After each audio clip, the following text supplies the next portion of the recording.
আসসালামু আলাইকুম প্রিয় শিক্ষার্থী বন্ধুরা। আজ আমরা unit 4 my home district page number 16 এই অধ্যায়টি নিয়ে আলোচনা করব। তোমরা এখানে একটি বাংলাদেশের মানচিত্র দেখতে পাচ্ছ। আমি কিশোরগঞ্জ জেলার পার্শ্ববর্তী কয়টি জেলার নাম বলবো। কিশোরগঞ্জ জেলার পাশে ময়মনসিংহ, গাজীপুর, নরসিংদী এবং সুনামগঞ্জ জেলা রয়েছে। আমরা কিশোরগঞ্জের পার্শ্ববর্তী জেলাগুলোর নাম শুনলাম। প্রিয় শিক্ষার্থী বন্ধুরা, এবার আমরা একটি ছবি দেখতে পাচ্ছি। কিশোরগঞ্জ জেলায় একটি নদী রয়েছে। এই নদীটির নাম হলো নরসুন্দা নদী। তোমরা একটি নদী দেখতে পাচ্ছ। এই নদীটির নাম হলো নরসুন্দা নদী। এছাড়াও কিশোরগঞ্জ জেলায় একটি বড় ঈদ জামাত অনুষ্ঠিত হয়। এই মাঠটির নাম শোলাকিয়া ঈদগাহ ময়দান। এটি মুসলমানদের সর্বধর্মীয় দুটি ঈদের জামাত এখানে অনুষ্ঠিত হয়। প্রিয় শিক্ষার্থী বন্ধুরা, এবার আমরা একটি মানুষের ছবি দেখতে পাচ্ছি। তোমরা কি বলতে পারবে এই মানুষটির নাম কি? হ্যাঁ, আমরা এখানে দেখতে পাচ্ছি এই ব্যক্তিটির নাম শিল্পাচার্য জয়নুল আবেদিন। তিনি একজন বিখ্যাত চিত্রশিল্পী ছিলেন। তার বিখ্যাত দুটি চিত্রশিল্প আমরা দেখতে পাচ্ছি। এবার আমরা পরবর্তীতে ছবিতে যাব। তোমরা এখানে একটি ব্যক্তির ছবি দেখতে পাচ্ছ। ইনি একজন সুকুমার রায়। সুকুমার রায় ছিল একজন বিখ্যাত শিশু সাহিত্যিক এবং তিনি ছড়া লিখতেন। এছাড়া তিনি একজন নাট্যকারও ছিলেন। তার বিখ্যাত ছড়া আবোল তাবোল, এই ছড়াটি আমার কাছে খুবই ভালো লাগে, তাই আমি এখানে সংযুক্ত করেছি। এবার আমরা পরবর্তী ছবিতে যাব। প্রিয় শিক্ষার্থী বন্ধুরা, তোমরা এখানে আরেকটি ছবি দেখতে পাচ্ছ। এই ব্যক্তিটির নাম হলো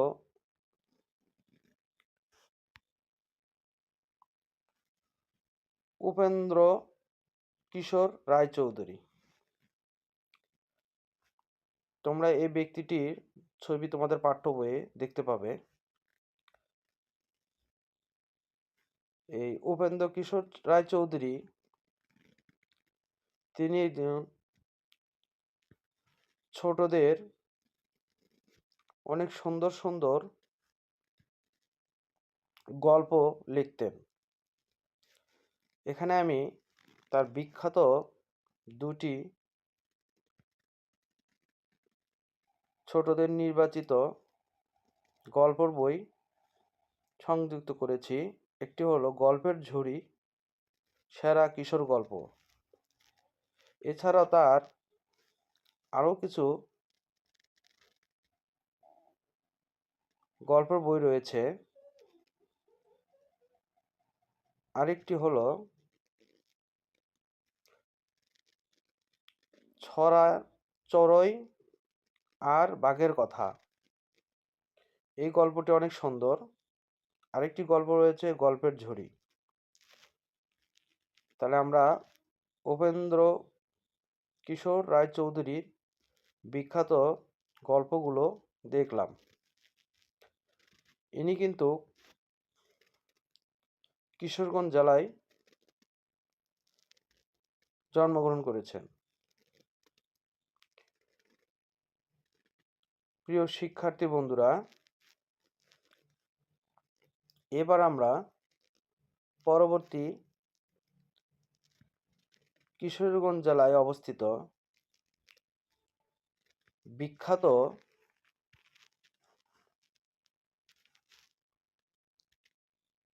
চন্দ্রবতী মন্দির দেখব। তোমাদের পাঠ্য বইয়ে এই ছবিটি দেখতে পাবে। আমি একটি সুন্দর ছবি তোমাদের বোঝার জন্য সংযুক্ত করেছি। তাহলে বলো তো, এই ছবিটির নাম কি? এটি একটি চন্দ্রবতী মন্দির। তোমরা কি কেউ এখানে গিয়েছ? তোমরা অবশ্যই কিশোরগঞ্জ জেলায় যে এটে দেখে আসতে পারো। এছাড়াও তোমরা আরেকটি ছবি, তোমরা কিশোরগঞ্জ জেলায় ঈশা খাঁ মসজিদ, এটি একটি বিখ্যাত মসজিদ। এই মসজিদের ছবি তোমরা দেখতে পাচ্ছ। প্রিয় শিক্ষার্থী বন্ধুরা, আমরা তাহলে এখানে দুটি ছবি দেখতে পেলাম। একটা হলো চন্দ্রাবতী মন্দির আর আরেকটি হলো ঈশা খাঁ মসজিদ। এবার আমরা পরবর্তী আরেকটি ছবিতে যাব। তোমরা দুটো মসজিদ দেখতে পাচ্ছ। এখানে একটি মসজিদের নাম হলো পাগলা মসজিদ, এটাও কিশোরগঞ্জ জেলায় অবস্থিত। এছাড়া শহীদি মসজিদ, এই মসজিদটাও কিশোরগঞ্জ জেলায় অবস্থিত। প্রিয় শিক্ষার্থী বন্ধুরা, তাহলে আমরা কিশোরগঞ্জ জেলায় অবস্থিত কিছু বিখ্যাত ব্যক্তি ও কিছু ছবি আমরা দেখতে পেলাম, যা কিশোরগঞ্জ জেলার জন্য অত্যন্ত গর্বের বিষয়। আমরা কিশোরগঞ্জ জেলার পার্শ্ববর্তী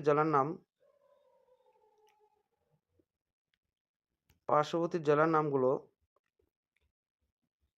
মনে রাখার চেষ্টা করব।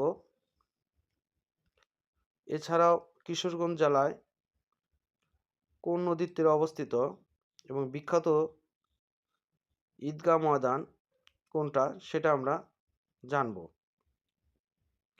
এছাড়া আমরা শিখলাম শিল্পাচার্য জয়নুল আবেদিনের বিখ্যাত দুটি ছবি এবং তার ব্যক্তি জীবনের একটি ছবি দেখতে পেলাম। এছাড়া সুকুমার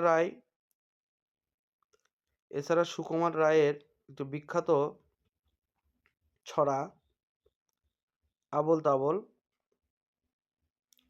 আমরা এখানে দেখতে পাচ্ছি। এছাড়া আমরা শিখলাম উপেন্দ্র কিশোর রায়চৌধুরীর তার বিখ্যাত গল্পগুলো এখানে আমরা শিখতে পেলাম। এছাড়া কিশোরগঞ্জ জেলার কিছু বিখ্যাত স্থাপনা, একটা হলো চন্দ্রবতী মন্দির, এছাড়া রয়েছে ঈশা খাঁ মসজিদ। এছাড়া আরও কিছু দর্শনীয় দুটি মসজিদের নাম, একটা হলো পাগলা মসজিদ, একটা শহীদি মসজিদ। প্রিয় শিক্ষার্থী বন্ধুরা, এবার আমরা পরবর্তীতে পাঠে যাব।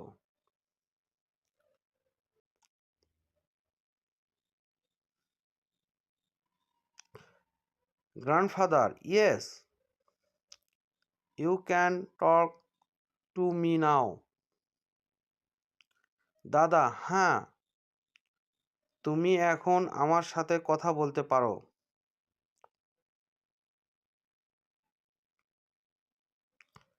Fatiha, Would you tell me how our district was named Kishoreganj? Fatiha, আপনি কি আমাকে বলতে পারেন কিভাবে আমাদের জেলার নাম কিশোরগঞ্জ হলো? Grandfather, well, that's an interesting story. দাদা, ও আচ্ছা, সে এক মজার গল্প। Fatia, please tell me. Grandpa, I want to know. Fatia, দয়া করে দাদা বলুন। দাদা, আমি জানতে চাই। Grandfather, in the 6th country there was a landlord known as Vajra Kishore Pramanik and Nanda Kishore Pramanik. দাদা, 6ষ্ঠ শতাব্দীতে বজ্রকিশোর প্রামাণিক বা নন্দকিশোর প্রামাণিক নামে একজন জমিদার ছিলেন। হি established a Ganj business center on the bank of the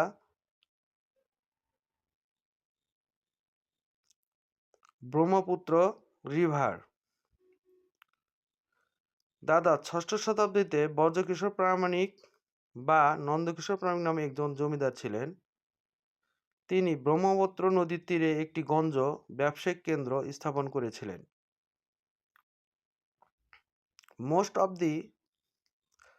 Most people believe that the name Kishorganj come from the two word Kishore and Ganj.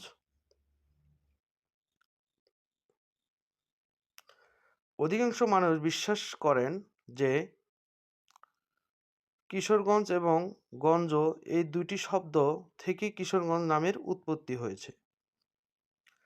Fatiha, that's really interesting.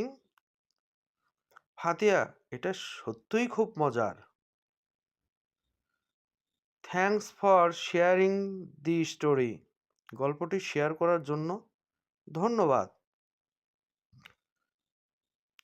Grandfather, you are welcome. দাদা, তোমাকেও স্বাগতম। There are some books about Kishoreganj. Kishoreganj নিয়ে কিছু বই আছে।